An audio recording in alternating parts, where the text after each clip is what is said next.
তৈরি হচ্ছে মজাদার এক খাবার। তবে এই খাবার যতটা না জনপ্রিয় তার থেকেও বেশি বিখ্যাত এই খাবার তৈরির কারিগর। কারণ রাঁধুনির আছে এক জাদুকরী ক্ষমতা। সরাসরি ফুটন্ত গরম তেলে হাত ডুবিয়ে রাখতে পারেন তিনি। প্রথম যে সময় হাত দিছি সে সময় তো একটু সামান্য চলাফেরা করছি। উত্তপ্ত কড়াই থেকে সরাসরি হাত দিয়ে তুলতে পারেন গরম খাবার। এতে তার হাতে হয় না কোনো রকম জ্বালা পোড়া, ফসকা বা কোনো প্রকার ক্ষতি।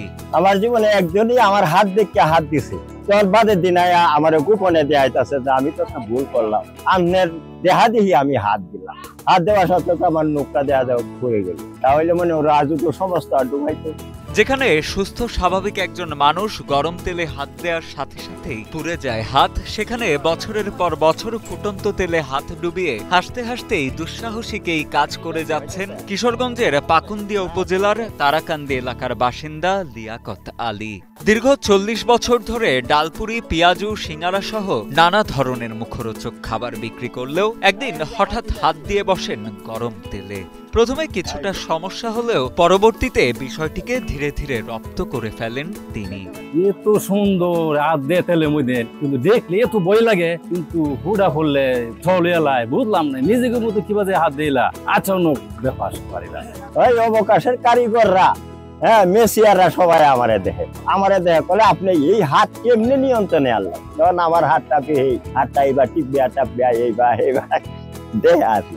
শুধু মুখরোচক খাবার খেতেই নয়, লিয়াকত আলীর ফুটন্ত তেলে হাত দিয়ে পেঁয়াজু ভাজার দৃশ্য দেখতে তার দোকানে জড়ো হন অনেকে। তার এই অভিনব ক্ষমতা দেখে কেউ হন হতভম্ব, কেউ হতবাক। কালকেও এমন সময় এসিলেন সাবে নবয়ে রয়েছে, কিছু ডাইল বড়া খাইলো, খাই আরে আমার একটা প্রশংসা করলো, চাচা আমরা চাকরি জীবনে এরম শুনছেও না আর এরম দেখছেও না।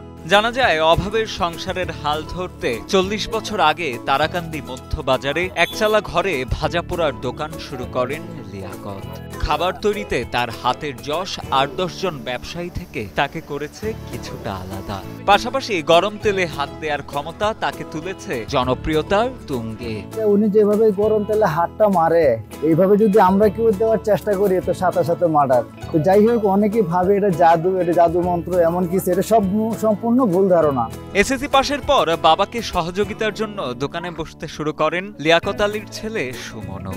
সুমন জানান, বাবা অনায়াসে ফুটন্ত তেলে হাত দিতে পারলেও তার পক্ষে সেই দুঃসাহসিক কাজ করা পুরোপুরি অসম্ভব। আমি এসএসসি দেওয়ার পরে আবার পাশাপাশি আপনাকে হেল্প করতেছি। বিগত ২০ বছর যাবত তেলে হাত দিতেছে। এই যে কিভাবে সম্ভব, আবার যে কিভাবে এটা ম্যানেজমেন্ট করে, এটা আমরা মনে হয় যে অবাক, আমি নিজেই অবাক। তবে এমন কাজ অন্যকে করতে নিরুৎসাহিত করেন লিয়াকত আলী।